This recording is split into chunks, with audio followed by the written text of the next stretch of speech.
Good morning မင်္ဂလာပါဒီနေ့ကျွန်တော်ပြောချင်တဲ့အကြောင်းကတော့ပညာမာနဆိုတဲ့အကြောင်းဖြစ်ပါတယ်အဲ့တော့မာနဆိုတဲ့စကားကိုအခုဒီနေရာမှာကျွန်တော်သုံးတာကို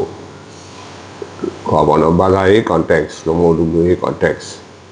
အမျိုးတဲ့ထဲမှာထည့်ပြီးစဉ်းစားကြည့်တယ်မဟုတ်ကျွန်တော်ပြောတာအင်္ဂလိပ်လိုခေါ်တဲ့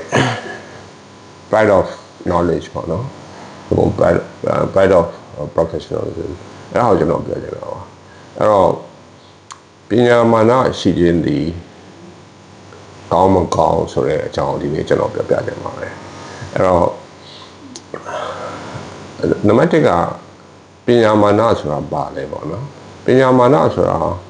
ကိုယ်တစ်သက်လုံးပင်ပင်ပန်းပန်းကြိုးကြိုးစားစားသင်ကြားလာတဲ့ကျွန်တော်တို့ရဲ့ knowledge တမို့ပညာဟောလေနော်အဲ့ဒီပညာရဲ့နောက်မှာကျေပြန့်တဲ့ဟာတွေအများကြီးရှိပါတယ်နော် wisdom တို့နောက်တစ်ခါဒီ intellectual level တို့အဲ့ဒါတွေပါပါတယ်ဆိုတော့အဲ့ဒီခါတွေအပေါ်မှာမာနရှိတဲ့မရှိတဲ့ဆိုတဲ့မိကုံကိုကျွန်တော်ဒီနေ့ပြောပြချင်ပါတယ်အဲ့တော့အဖြေကတော့ပညာမာနရှိခြင်းဒီကောင်းလဲကောင်းပါတယ်မကောင်းလည်းမကောင်းပါဘူးအဲ့တော့သူက thin line လို့ခေါ်တဲ့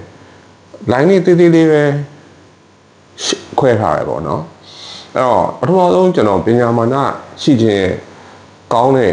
အကြောင်းလေးကိုကျွန်တော်အရင်ပြောပြပါမယ်ပညာမာနရှိခြင်းကဘာဖြစ်လို့ကောင်းတယ်လဲဆိုတော့ပညာမာန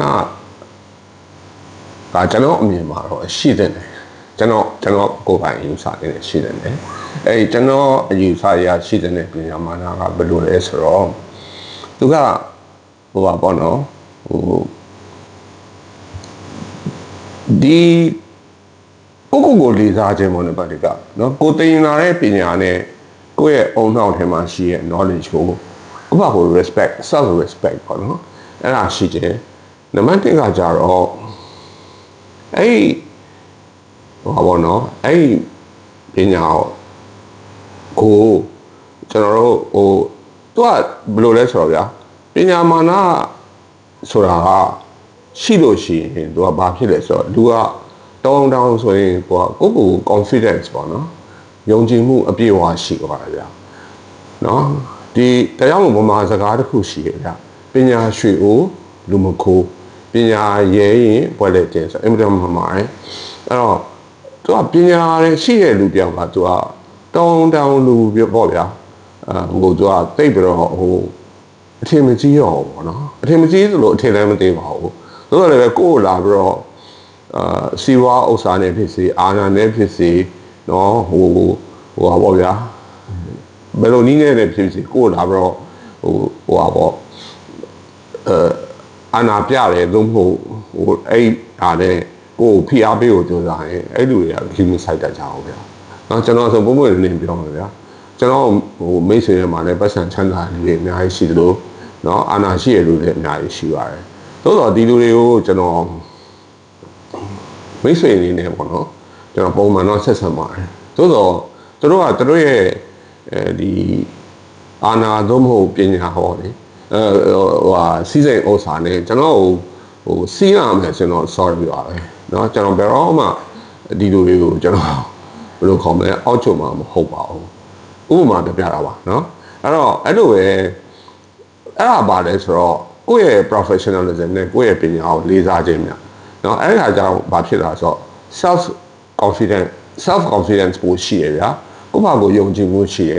နောက်တစ်ခါ motivation ပေါ့เนาะ motivation ဆိုတာကိုယ့်ရဲ့အခုကျွန်တော်စကားပြောနေတယ်ကျွန်တော် I'm motivated ပေါ့နော်အဲ့လိုပဲပြောလို့ရတယ်။ဘာလို့လဲကျွန်တော်ပြောရဲတယ်နော်ကျွန်တော်ပြောရဲဘာလို့ပြောရဲလဲဆိုတော့ကျွန်တော်ဘာကျွန်တော်ယုံကြည်မှုရှိတော့ပေါ့အဲ့လိုပဲပြောအောင်ပါပေါ့နော်။အဲ့တော့အဲ့ဒါကဟိုကြွားတာမဟုတ်ဘူးကျွန်တော်ပြောပြတာဥပမာလေးနဲ့ကျွန်တော်တခုပြတာပါ။အဲ့တော့ပညာရှိခြင်းကြောင့်မလို့ဘာဖြစ်သွားလဲဆိုတော့လူတယောက်ကကိုသွားတဲ့နေရာလာတဲ့နေရာဘယ်သွားဘယ်ရောက်သူကဟိုအမဖြစ်တော့ဘူးဗျဟိုလူကိုကြောက်တယ်လို့ဒီလူကိုညွန့်တယ်လို့ဟိုလူကိုပဲပြေးပြီးတော့အာကိုအောင်လို့ဒီလူကိုပြေးပြီးအာကိုအောင်လို့အဲ့လိုမျိုးမဖြစ်တော့ဘူးဗျမဖြစ်တော့ဘဲနဲ့သူက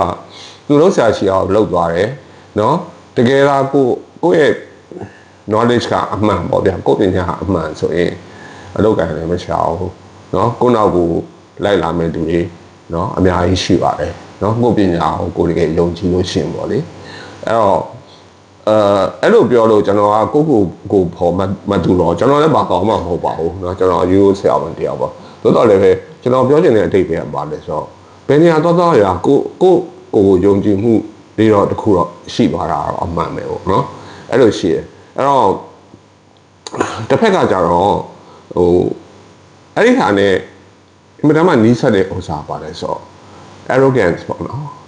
ပညာကိုမောက်တာပေါ့မောက်မာတာပေါ့เนาะအဲ့ဒါပညာရှိတဲ့လူတွေကတော်တော်များများဟာအဲ့ဒီဟာကိုမခွဲခြားနိုင်မယ်ပညာမာနနဲ့ပညာဂုံမောက်တာနဲ့နော်အဲ့ဒါမတူဘူးကြတော့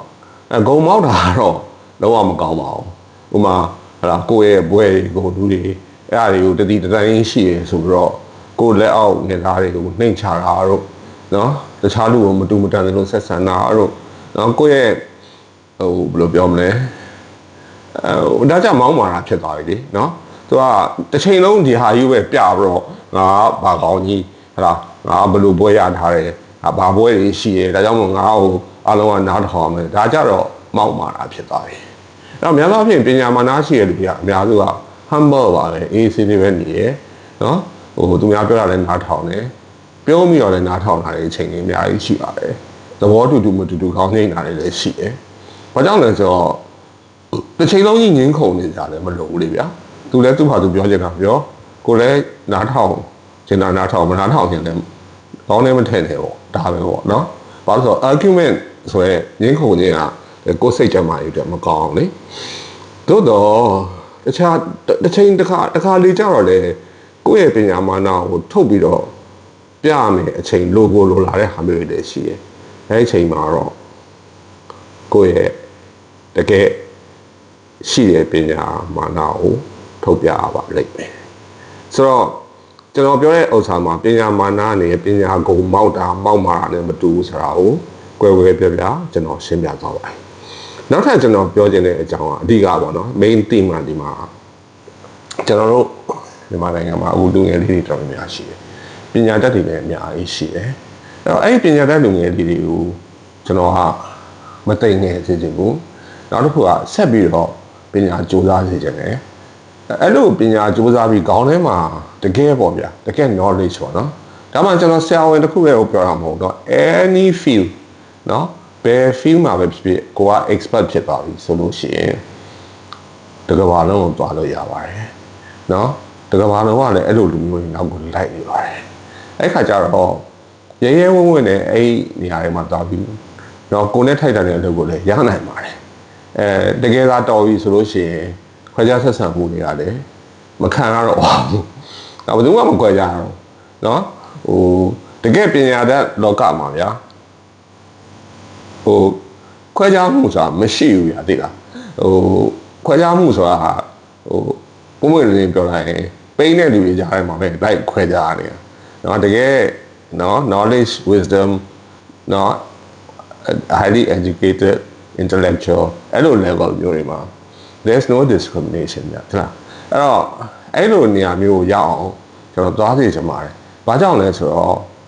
ကျွန်တော်လက်ရှိကျွန်တော် observation ကကဘာကြီးကနောက်ထပ်5-6နှစ်လောက်အတွင်းမှာမယုံကြည်နိုင်အောင်ပြောင်းလဲသွားပါလိမ့်မယ်။အဲ့ချိန်မှာပညာတတ်တဲ့လူတွေနဲ့ပညာမတတ်တဲ့လူတွေရဲ့ကွာဟမှုကလည်းအများကြီးပို့ပြီးတော့ကွာသွားပါလိမ့်မယ်။အဲ့လိုကွာသွားပြီးတော့ catch up ပေါ့နော်ပြန်ပြီးလိုက်ဖို့အတွက်ကလည်းအရန်ခက်သွားပါလိမ့်မယ်။အဲ့တော့ပညာလို OD မရှိဆိုတော့ပညာနောက်ကိုလိုက်ကြပါရသလောက်ကြည့်ကြပါအဲ့မှာကျွန်တော်ထပ်ပြောချင်တာက online မှာတော့ကျွန်တော်ထင်တာတော့ဒီ complete knowledge တခုရဖို့တော်တော်လေးခက်ပါလိမ့်မယ်เนาะဟိုနေ့ကကျွန်တော်ရေးသလိုပဲ fragmented knowledge တွေပဲရဖို့များတယ်အဲ့တော့ offline မှာတော့ပို့ပြီးရဖို့များပါတယ်အဲ့တော့ဆရာကောင်းတွေနဲ့တွေ့အောင်ရှာပါကျောင်းကောင်းကိုတက်ပါစာအုပ်ကောင်းတွေဖတ်ပါကိုယ့်ဘာကိုကြော်စားပါဘယ် field မှာပဲဖြစ်ဖြစ်ဗျာနောက်ဆုံးကmotor car mechanic ကလည်းနော်သူ့ကားပြင်တဲ့နေရာမှာတကယ်ကျွမ်းကျင်လို့ရှိရင်တကဘာလုံးတောက်ပြီးတော့လှုပ်ရှားလို့ရနော်အဲ့တော့ကျွန်တော်ဆိုလိုချင်တဲ့ပညာဆိုတာကျွန်တော်တို့ဒီဘာခေါ်မလဲ professional ပညာတစ်ခုရင်မဟုတ်ပါဘူး ဘယ်ပညာပဲဖြစ်ဖြစ်နော်ရအောင်လုပ်ပါအဲ့ပညာကိုရသွားပြီးတဲ့အချိန်မှာနော်ကိုယ့်ကိုယ်ကိုယုံကြည်မှုတွေအများကြီးရှိလာပါလိမ့်မယ်နော်နောက် self motivation တွေလည်းအများကြီးရှိလာပါလိမ့်မယ်နောက်တကဘာလုံးကိုလည်းရှောက်သွားလို့ပြီးသူများတွေကကိုယ့်နောက်ကိုလိုက်ပြီးအလုပ်ပေးခြင်းတဲ့လူတွေလိုက်လာတဲ့အနေအထားမျိုးအထိဖြစ်လာပါလိမ့်မယ်နော်ကျွန်တော်ဒီနေ့တော့လောက်ပဲပြောချင်ပါတယ်ဟုတ်ကဲ့ကျွန်တော်ပြောတဲ့ short video လေးကိုနားထောင်ပြီးတော့လည်းကျေးဇူးတင်ပါတယ်ခင်ဗျာ Good morning ပါ